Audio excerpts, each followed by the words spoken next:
Hello friend! In this video I want to share with you 5 things you can do today that can help you to improve your hand lettering or brush calligraphy skills. Before I get into these 5 steps, I wanted to super quickly say that if you have not yet checked out my free resource library where you can download free printable practice worksheets, including the ones that you will see at the end of this video in tip number 5, you can find those printables at howtohandletter.com/resource library. But I won't chat about that too much. I just wanted to let you know in case you have not been there before. So let's get right into 5 things that you can do to help to improve your hand lettering today. The first thing is something that might seem too simple, but I think it is so important, and that is to slow down.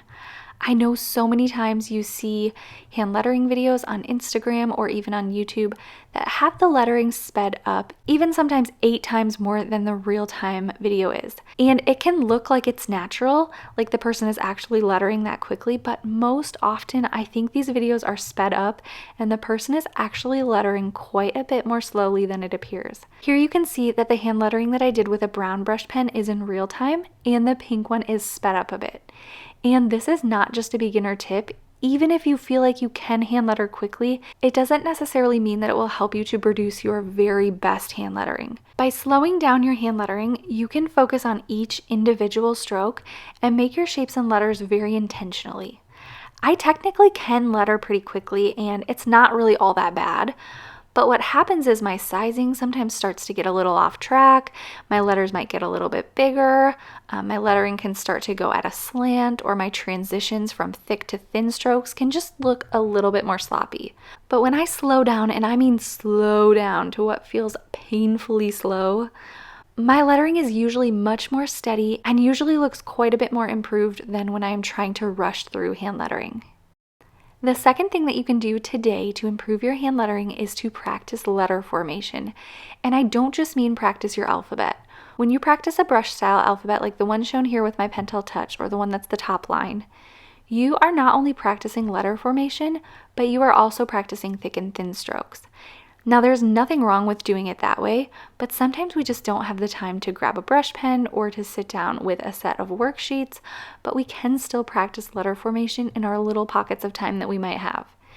Here you are seeing a bunch of different pens that are just different monoline style pens, and I am still able to practice that same letter formation even though I'm not worrying about thick and thin strokes. I truly believe that practice is such a huge part of getting to where you want to be with your hand lettering, and it doesn't always have to be formal brush lettering practice. It can be a pencil on the back of your to-do list. Even with just a little bit of time, you can still practice the motions of creating those letters and solidifying your letter formation even without a brush pen. I would recommend doing this over and over and over and over, and whether you have a brush pen or not, you can still start this today so long as you have just a pencil and a piece of paper.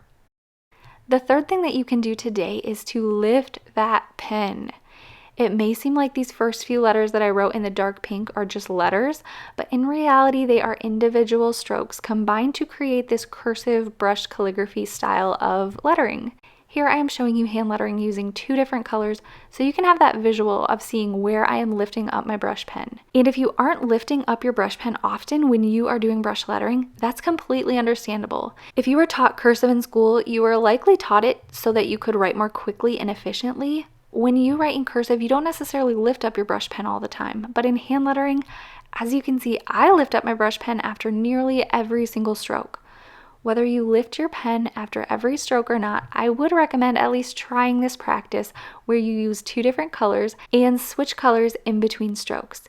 This can just help you to get a feel for lifting that pen more often and see if this helps you to improve your hand lettering. I think that this one thing can help to make such a big difference in brush calligraphy. At least it did for me when I started lettering this way. The fourth thing that you can do today to improve your hand lettering is to try a style that is new to you. This does not have to be anything formal or official, but just trying to write the same word over and over in different styles or different shapes can be one way to improve your hand lettering. You may discover a little tweak or change that you can make that will improve your own hand lettering. Now, if this feels intimidating to do with a whole word, that's okay. Just try to take it one letter at a time. You can do the same practice with just creating a bunch of different variations of the same letter. I do have a video that I made about how to find your own unique hand lettering style, which I will link in the description box below.